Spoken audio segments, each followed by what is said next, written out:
series that we're running on as Thursday lunchtime talks.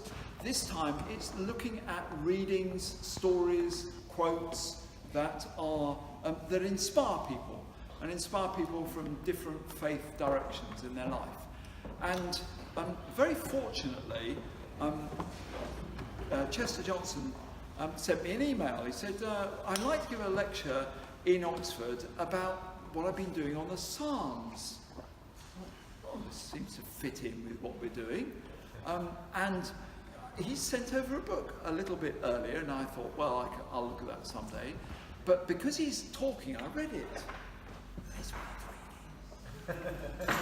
Sorry, you're not going to hit that. It's worth reading. And there's some of the books at the back. But he's going to be talking about what he's written in the book today, I hope. Is that right? Good. Chester was involved in the retranslation of the Psalms for the American prayer book. And when you ever do retranslations, you fight on various corners. And he will illustrate some of the ones that he's been fighting on. I'm very interested in what he has to say, and particularly I'm interested to know why he chose Psalm 42's translation. God bless you. Chester. Thank you.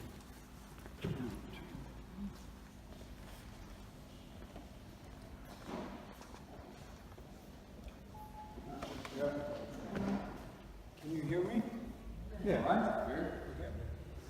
Good. Very good. Got it. Pardon me? Okay. Thank you, Andrew. Appreciate that. Good afternoon. Good afternoon. My wife Frida's here. She's right there. I wish to thank Vicar Bunch and St. Giles Church at large for having me today at this wonderful place. And I also want to wish you a most successful lunchtime lecture series. This afternoon I will talk about my latest book, Auden, the Psalms and Me, the story of the retranslation of the Psalms contained in the current Book of Common Prayer of the Episcopal Church. That book, plus if you're interested in poetry, I'm really more of a poet than necessarily a writer of nonfiction, although this one had its own life. If you're interested, I can give you the writer's discount, and all the books are selling for £10, and for inscribed copies. Mm-hmm. That's the last sales. These Psalms have become somewhat of a standard. Since considerable background material will need to be covered, I ask that questions be held until the end if we may. There is much in my book about the participation by the eminent poet W.H. Auden in the retranslation, and more broadly about his views toward the revision of the entire Episcopal Book of Common Prayer of 1979. I wish to weave the three elements of the book into a coherent fabric today as the story unfolds. Auden, the Psalms and Me was published by Church Publishing of the Episcopal Church in September 2017, and I'm told the book has become a favorite among the publisher's titles. As way of background, I replaced Auden in 1971 as the poet on the drafting committee for the Episcopal Psalter upon his decision to return to England to make Oxford his winter home after several decades of living in the United States. Auden and I communicated through letters even after his decision, and I served as the poet on the drafting committee from 1971 until the final version of our work was published in 1979 for the current Episcopal Book of Common Prayer. However, I'd like to start a bit earlier in this story with a short vignette. In 1968, I settled in New York City at the tender age of 23. One Saturday afternoon, soon after my arrival, having secured an apartment and a decent job, I happened to thumb through the prototypical gargantuan phone book employed by telephone users in the city at that time. Oddly, in the listing under the letter A, I happened to stumble over the name W.H. Auden. Of course, it couldn't be the great Auden. I assumed it was just a duplicate name in a mammoth city. Nevertheless, for an hour or so, I couldn't leave the obvious prospect alone. Was it possible Auden could actually be at the other end of a mere phone call?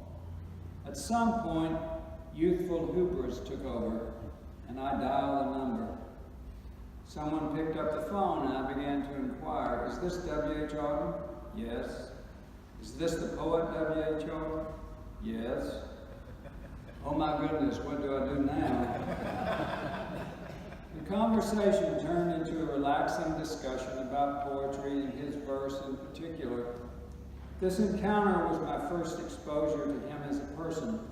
3 years later, when we were both involved in the retranslation of the Psalms project before we finally withdrew from our work, I never once mentioned to him my capricious and solicitous Saturday afternoon phone call. It is fair to say that Auden, in the dusk of his life, had become more than a bit occupied with the threat of revision to his beloved prayer book. For years, he heard rumors rumbling through the Episcopal Church that this revision was under serious consideration. But then in 1967, upon authorizing actions by the Episcopal Church's General Convention, Auden knew the reality was near, despite deep reservations about revision.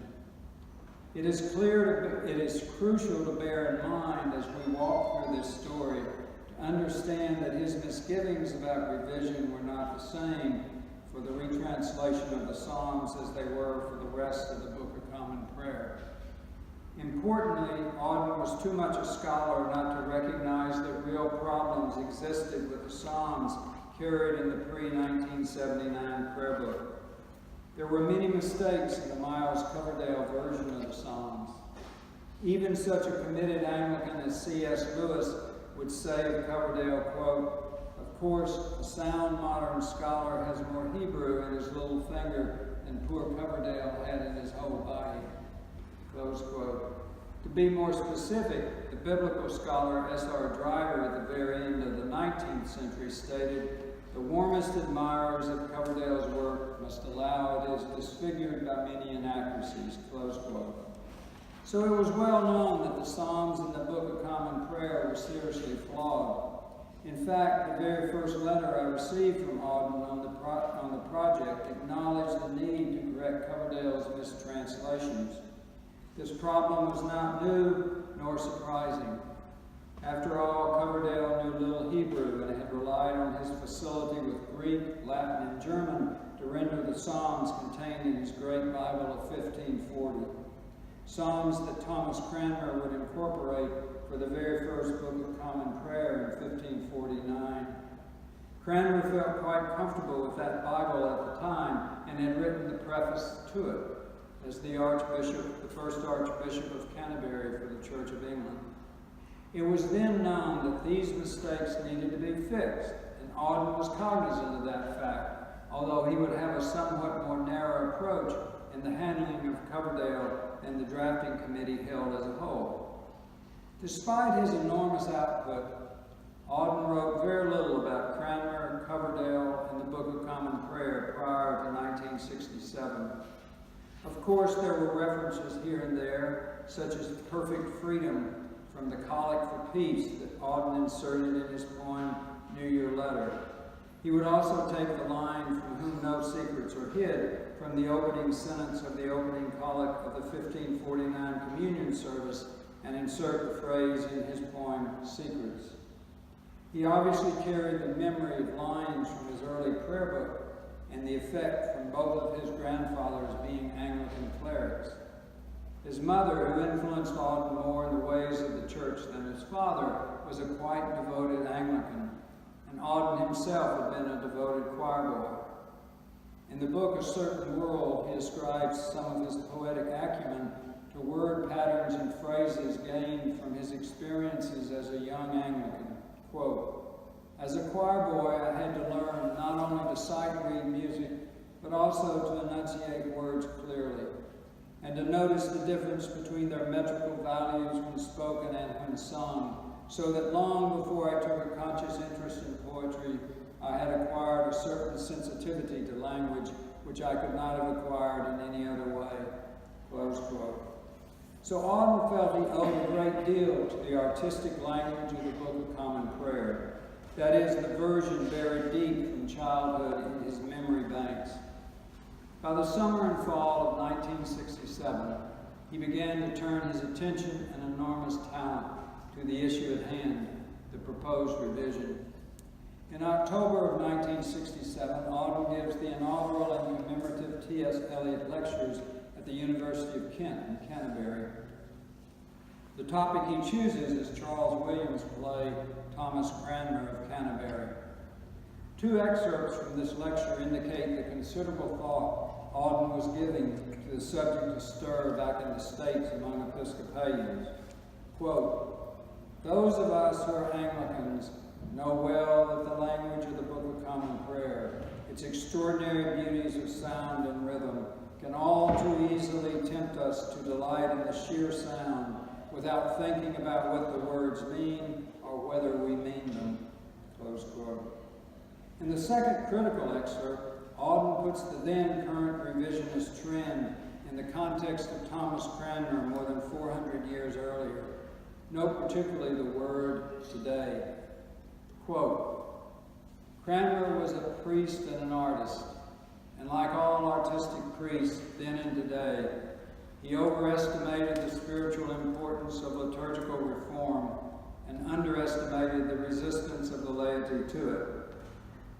Auden also marshaled his resources for the return to New York City. The following month, back home in New York, he attends a worship service at St. Mark's in Bowery, his home parish, at which an experimental liturgy is being conducted by the parish priest.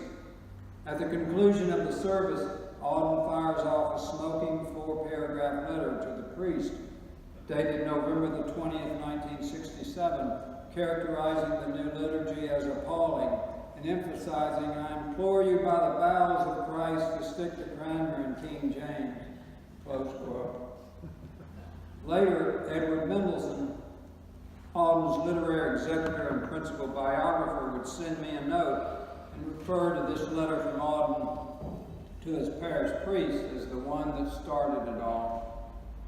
Within a month, this letter from Auden made its way to the Standing Liturgical Commission of the National Episcopal Church and to Reverend Canon Charles Gilbert, who at the time was custodian of the Book of Common Prayer, vice chairman of the Standing Liturgical Commission, and most particularly relevant, chairman of the Psalter Retranslation Committee. In a letter of response sent a few days before Christmas, Canon Gilbert invites Auden to join the Psalter Committee and proceeds to address in detail each point in Auden's letter to his priest. I won't go through Gilbert's response. However, it is curious to note that Auden immediately replies in a succinct manner, quote, "I should be honored and delighted to serve in any capacity on the Standing Liturgical Commission," close quote. This is quite telling. Canon Gilbert had not offered Auden a position on the Standing Liturgical Commission. Rather, he had been offered only a place on the Psalter Committee, but Auden knew where the power lay. For the Standing Liturgical Commission was responsible for the revision to the entire Book of Common Prayer, and that's where Auden wanted to be heard, not just at the Psalter Committee level, where his views were not so at variance with the membership. Canon Gilbert apparently never discusses with Auden the request to be appointed to the Church's Standing Liturgical Commission. Auden later found that he was not able to attend all of the meetings of the drafting committee because of his heavy travel schedule. Also, Auden always spent April to October at his summer home in a small town outside of Vienna, Austria. These absences from committee meetings allowed Auden to communicate to Canon Gilbert through several amazing letters. I'll quote from one sent on March the 19th, 1968, that is quite remarkable. At least I think so. At the risk of hyperbole, I might even call it revelatory. Quote, "We had the providential good fortune, a blessing denied to the Roman Catholics, that our prayer book was compiled at the ideal historical moment. That is to say, when the English language was already in all essentials the language we use now.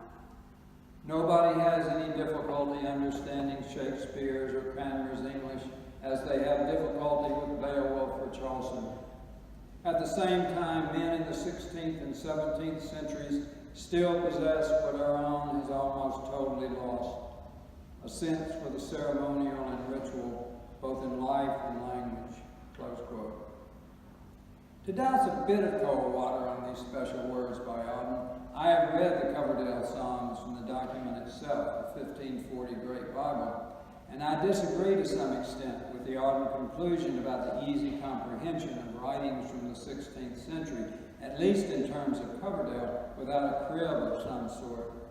Cranmer is one thing, Coverdale another, with all its symbols and shorthand language. When considering Auden's responses to Cranmer's Book of Common Prayer and Coverdale's Psalms, it is clear Auden connected ritual and ceremony with great writing. Certainly he associated ritual and ceremony with 16th and 17th century verse and drama, which we may loosely call Elizabethan. Those closest to Auden recognized his predilection for a healthy dose of the ceremonial in his life and work. Christopher Isherwood, a long-time Auden colleague and occasional collaborator, they wrote 3 plays together, once jokingly remarked that, quote, "Auden enjoyed a high Anglican upbringing. He is still much preoccupied with ritual in all its forms.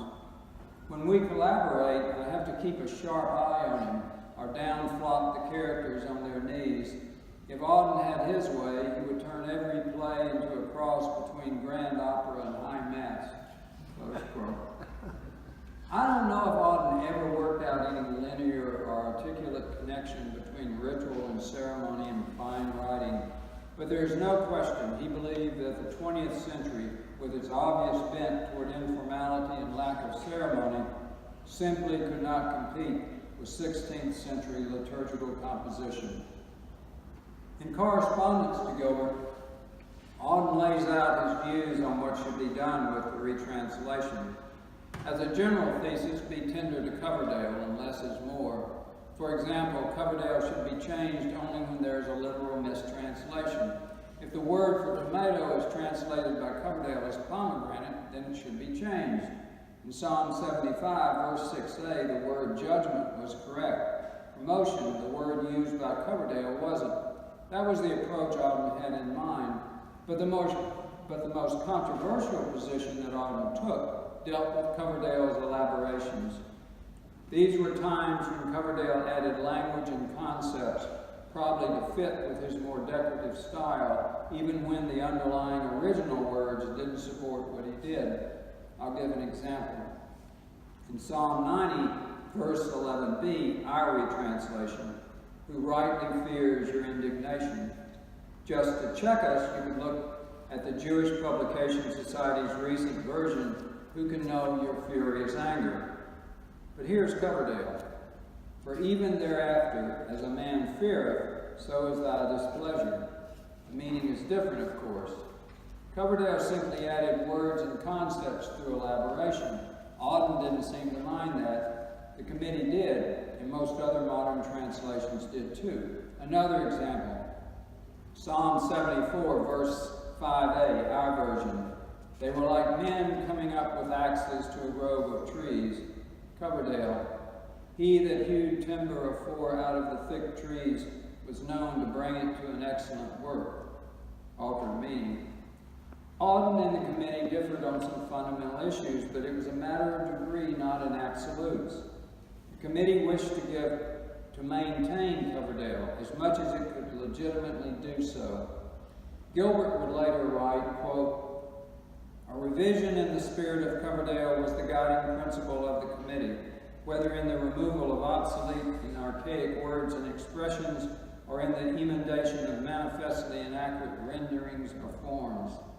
Dr. Marion Hatchett, the Episcopal liturgist and writer, went so far as to say in his recent commentary on the American Prayer Book that our version of the Psalter, quote, "is limited for the most part to that used by Coverdale in the 16th century," close quote. Auden probably would have disagreed with that characterization, and the committee may have disagreed with it as well, but for different reasons. Auden served as a member of the committee from 1968 until 1971, at which point he made the decision to return to England. Auden lived only a little over a year after leaving New York City. I was appointed to replace him in 1971, but we exchanged correspondence about the retranslation project. Mostly his letters were perfunctory. However, soon after my appointment, the Poetry Center at the 92nd Street Y, which is still a major spot for honoring verse in New York City, asked in the spring of that year if I could put a program together on the status of our retranslation. In turn, I sent a notice to all committee members about the event. Auden responded he couldn't make it, but added a rather strong message that he was so disturbed by the revisions to the Book of Common Prayer that he was now forced to attend a Russian Orthodox church. A few weeks later, I received another letter from W.H. Auden, which I learned was his last communication to the committee, his valediction, as it were. I often wondered why he chose to send it to me, but I've determined he had two reasons. One, he surmised I would be on the committee until the Psalter retranslation was complete. He was correct. Second, since I was at that time by far the youngest on the committee, he thought I would be around the longest, so his views about the revision of the Book of Common Prayer could be known in the future. In this letter, Auden expends only a few words on the Psalms. The letter consists of several paragraphs. Still, you should hear its entirety. His reference to the rite, R-I-T-E, meant the Eucharist. Dear Mr. Johnson, thank you for your letter. What has happened over the last few years has made me realize that those who rioted when Cranmer introduced a vernacular liturgy were right. When this reform nonsense started, what we should have done is the exact opposite of the Roman Catholics. We should have said, henceforth, we will have the Book of Common Prayer in Latin. There happens to be an excellent translation. In my view, the rite, preaching of course is another matter, is the link between the dead and the unborn. This calls for a timeless language which in practice means a dead language. My own parish church has gone so crazy that I have to go to the Russian Orthodox Church, where thank God, though I know what is going on, I don't understand a single word. The odd thing about the liturgical reform movement is that it's not asked for by the laity. They dislike it. It is a fad of a few crazy priests. If they imagine that their hijinks will bring youth into the churches, they are very much mistaken. As for the Psalms, they are poems. And to get poetry, it should of course be read in the language in which it was written. I myself, alas, know no Hebrew. All I know is that Coverdale reads like poetry and the modern versions don't. Lastly, I don't believe there is such an animal as 20th century man. With best wishes, yours sincerely, W.H. Auden. I'd like to underscore the final full sentence. Lastly, I don't believe there is such an animal as 20th century man. We'll get back to that momentarily. There is a whole chapter in my book on this letter. I discuss the language and concepts he borrowed from the English writer Charles Williams, who was theologically a major influence on Auden, whom Auden called one of only two saints he had ever known. I also describe in that chapter the fact that Thomas Cranmer, as a Reformationist, would have disagreed with Auden about both the return to Latin and the participatory role of the dead at communion. We don't have time to focus on those issues, but if you acquire the book, I believe this letter of July 6, 1971 will be something upon which you will wish to spend a little time. If you're interested in Auden's specific contributions to the retranslation, here are places to look.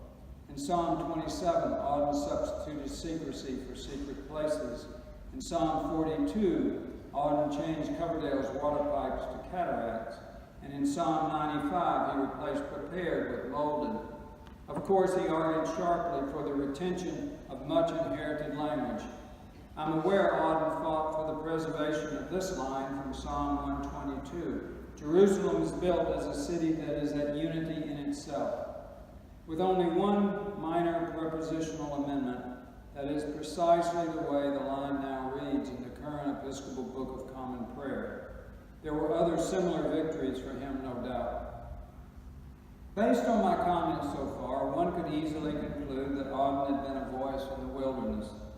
However, I knew many Episcopalians at that time who were willing to fight to the bitter end for their unrevised Book of Common Prayer, including in particular the unretranslated version of Coverdale's Psalms of the 1540 Great English Bible. This justified loyalty for Coverdale went back centuries, of course. In recognition of Coverdale's style for graceful and canorous lines, there is an apocryphal story about Coverdale the Psalter in Shakespeare that deserves mention here. The story is known to have been repeated over multiple generations. It goes like this. As Coverdale was retranslating the Psalter in the 16th century, he would visit a certain pub each night, the same pub then frequented by Shakespeare. So whenever Coverdale ran into a problem rendering a difficult passage into English, he would simply ask Shakespeare his opinion over a glass of malt, wine, or whatever they were drinking at the time. In this story, Shakespeare was actually responsible for key parts of the Coverdale version of the Psalter. However, the dates don't work. Shakespeare was only 4 when Coverdale died, and the geography doesn't work. Coverdale apparently did much of his work on the Psalter while he lived on the continent in exile. Thus, the story is only apocryphal, but still has had its particular message over time. Keep your hands off of Coverdale if you know what's good for the congregants of the Anglican Episcopal Church. We'll return to Auden one last time at the end. Now I'd like to turn away from him for a few minutes and talk about the actual work of the committee. The composition of the committee ranged from time to time between 7 and 9 members. There were several Old Testament scholars with considerable knowledge of the underlying languages, Hebrew, Greek, and Latin. One member had previously served on a committee for the Revised Standard Version of the Bible, and the chairman, Canon Charles Gilbert, who was the heart and soul of the committee, always produced the first draft of every psalm we considered. He had facility in each of the underlying languages. There was a poet, of course, and because the psalms are used responsively and for chanting, a musicologist attended virtually all meetings, which occurred semi-annually for more than a decade in New York City, and each lasted for several days. Each time we met lasted for several days. We worked independently between meetings. Auden and I never attended the same sessions. When I first became a member at the age of 26, some 20 years younger than the next youngest member, I felt a little like a mascot. But then I quickly did something Auden hadn't done. I developed a compilation, a spreadsheet, if you will, on the ways that certain recent and respected translations, I chose about 8 versions, had rendered the lines for psalms we were then reviewing. I produced this information so the committee could get a sense of the variation in poetic style and poetic results among those versions. I believe the compilation sensitized members to the various poetic possibilities for each line of the psalms. It also improved the discussion about the quality of language, since the differing versions were right in front of each committee member. It certainly assisted us for those sections of the Psalms that were not just an update of the Coverdale language. In those instances where it was clear Coverdale hadn't achieved the correct retranslation. In a citation from the Standing Liturgical Commission I received in 1979 for my role on the committee, this was an area given specific note in addition to my poetic contributions. For the advertisement of Auden, the Psalms, and me, Church Publishing refers to the 1979 Episcopal Psalms as a standard, primarily as a result of the acceptance our Psalms have received. Soon after we completed our work, Lutherans in the United States and Canada adopted our Psalms for service and worship, initially in the Lutheran Book of Worship, but also for the subsequent Evangelical Lutheran worship, although the latter enlisted the Episcopal Psalms in a somewhat adjusted fashion. While the Lutheran Book of Worship adopted our Psalms as they were, the Evangelical Lutheran worship employed them as a primary source and foundation, meaning our Psalms were accepted as they were written in certain places, but not in all. The Anglican Church of Canada also adopted our retranslation. Regarding the adoption of our version by the Canadian Anglicans, one feature of our Psalms that needs a little explanation consists of our attempt to achieve gender neutrality. Canon Gilbert described it this way in 1978, quote, "The psalmists were given to the use of man, and children are sons of men, and similar terms where, from the context, it is quite clear that those referred to were neither exclusively masculine in gender nor singular in number. Some of the passages deal with our common humanity, others are plainly collectives, still others are speaking of our human mortality," close quote. In adopting our version, the Anglican Church of Canada did not believe we were wholly successful in achieving gender inclusion. Quote, "The Psalter which appears in the Book of Common Prayer of the Episcopal Church, USA, has been selected. It was chosen because of the verbal accuracy of its translation, because the form is familiar and highly suitable for use with both plain song and Anglican chant, and because the translators made an earnest, although not always successful, attempt to use gender-inclusive language whenever possible. This is a good translation, recognizably Anglican in flavor," close quote.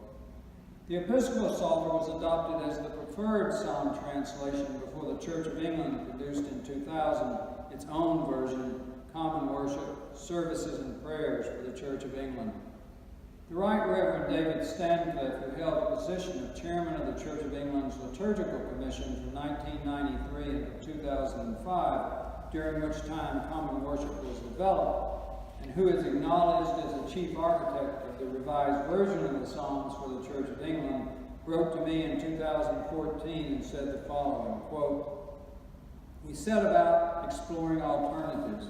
We certainly considered the Episcopal Psalter, and I had experience with it both in the United States and in certain religious communities in this country, which had used it in preference to any other. This led to the adoption of your Psalter as the preferred psalm translation in celebrating common prayer, the pioneer in reforming the structure and style of the daily office," close quote. Most recently, my wife Frida and I were in Edinburgh on this trip before coming to England, and I discovered that the Scottish Episcopal Church also included our version in its current worship book, Daily Prayer. One can debate whether the Episcopal Psalms have become a standard or not, but upon reflection, I don't think any of our revised verses have come back to bite us, unlike some other translations. For example, there's one line in Psalm 50 from a recent version I'm sure the translators have wished on more than one occasion to recall. We rendered the line as, "I will take no bull calf from your stalls," innocent enough. However, the other well-known Bible, which apparently paid less attention to vernacular speech, translates the same line as, "I will take no bull from your house." In current everyday speech, the latter rendition is hardly demeaning. Clergy and lay folks have occasionally asked me to recite the principles that our drafting committee followed for the retranslation. I'll mention the main ones briefly. Others existed, but these were the most salient. There would be a change when we found a mistranslation. There would be a change where a word or phrase had become obsolete. Contemporary second-person pronoun forms would be used even when addressing God. O in the vocative form and OOH as an exclamation would conform to contemporary usage. However, O as cohortative, such as O come, let us worship, would be regarded as obsolete. A decision was made to print Lord in all capitals when rendering the divine name Yahweh or Jehovah, and Lord with only an initial cap L when translating the word Adonai. The Hebrew form of Hallelujah was reinstated, while the Latin form of Alleluia and the English equivalent Praise the Lord were excluded. We also decided to print the Psalter as poetry. When one compares the Psalms in common worship of the Church of England with those of the Episcopal Psalter, there are large tracts of remarkably similar text, such as the popular Psalms of 139 and 103, although less so for certain others. Both psalters pursued a course of eliminating obsolete words, such as renegades of Psalm 68, and the two versions also continue the use of O in the vocative form. At the same time, common worship retained the cohortative, such as, "O come, let us sing to the Lord," in Psalm 95, for example. While the Episcopal Psalter chose to eliminate O preceding a verb predicate, on occasion, one will find measurably dissimilar sentence structures between the two. But of course, that distinction may simply reflect another example of our common language that, according to more than one writer, tends to separate us. In sum, common worship probably adheres a bit closer to Coverdale than we do. One final point. Our committee determined early it wouldn't just look at the Hebrew to English and determine whether Coverdale got it right or not. There was an effort to track the way we, Anglicans and Episcopalians, received the text.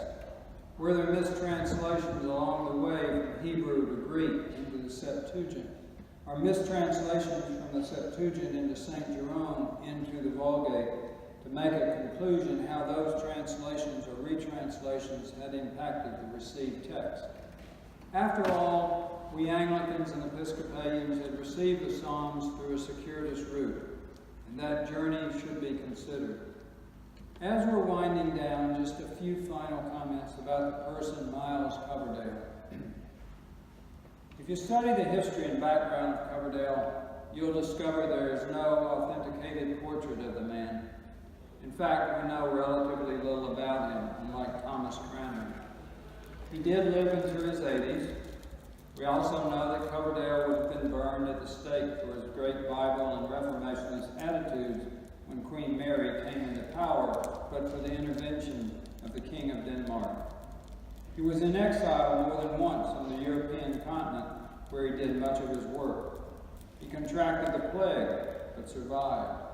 Although at one point he was a bishop, he soon lost the position to concentrate on his translations. Coverdale had strong connections to Thomas Cromwell and Sir Thomas More, and Cranmer thought highly of his work. He was also godfather to a child of the founder of the Presbyterian Church in Scotland, John Knox. Coverdale was an extraordinary man who has deeply influenced not only congregations, but also the English language going on 500 years. There's much more about Coverdale and Auden, Sans, and me. In conclusion, when W.H. Auden penned to me the message, "I don't believe there is an animal, such an animal as 20th century man," I initially thought of it as a throwaway line in the context of a letter he had written. Later I realized upon rereading and giving his comments further thought and amplification that the words had in fact summarized emphatically both his literary and theological views about a critical issue. The original psalmists, Coverdale, Auden, and the committee all shared a commonality that could not meaningfully be disrupted. For the words of the psalmist and their thoughts, pains, and humanity conveyed the aspirations, personal disappointments, happiness, and unhappiness of Coverdale and Auden, all of us who happen to be walking around at various points along the continuum of time. We are somehow the same, regardless of the moment in which we find ourselves alive, which may range from the hell of the Holocaust to convivial peace, passing our way from hour to hour. Through the seeming simulacrum of a cute throwaway line, Auden had, however, found in the Eucharist the dead and the unborn link, and found in Latin a language of the dead, but also of the faithful, and where he chose to plumb the depths of the immutable, unchallenged question of time and eternity in his Christmas oratorio for the time being. In an ironic way, the final product of the committee fulfilled the proposition Auden broached.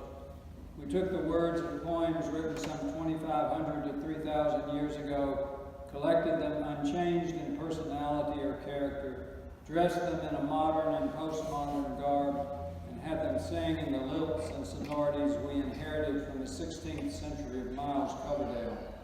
Our traversing and coalescing a sort of timelessness where Auden meets the poets of the Psalms and all voices convene in a timeless engagement.